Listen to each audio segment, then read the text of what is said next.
Hey, i dag der skal jeg også lige vise, hvad jeg skal have til aftensmad. Det ligner fish and chips, og det er det måske også næsten. Det er noget sprødpaneret kuller, altså virkelig, virkelig lækkert. Og så er det sweet potato fries. Og så i stedet for at lave sådan en tartarsauce eller eddike, som man jo typisk serverer til fish and chips, så har jeg lavet en chili mayo og en hollandaise. Det tror jeg egentlig også, det fungerer ok. Så lad os lige prøve at se, hvordan det smager. Jeg tror, vi prøver at starte med en fisk. Ikke sikkert, det bliver godt det her.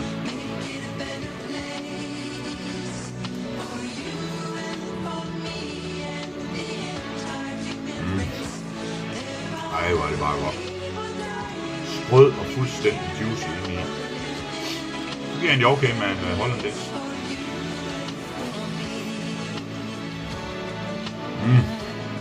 Ej, hvor lækkert.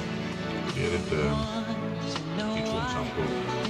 Når man arbejder med fisk, man kan ikke få nok citron på. Skal, saft, bare give den gas. Vi er nødt til lige at prøve den sidste gang her.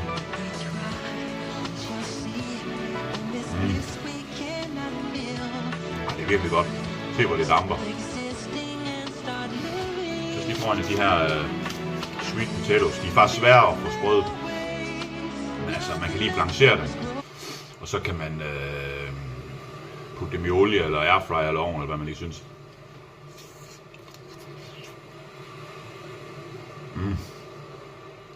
De har sådan en fantastisk sødme. Det er nok derfor, de hedder søde kartofler. Og det er så lækkert. Vi tager lige sidste bid af fisken, og så dypper vi den i den her chili mayo, som er smasket op med dild.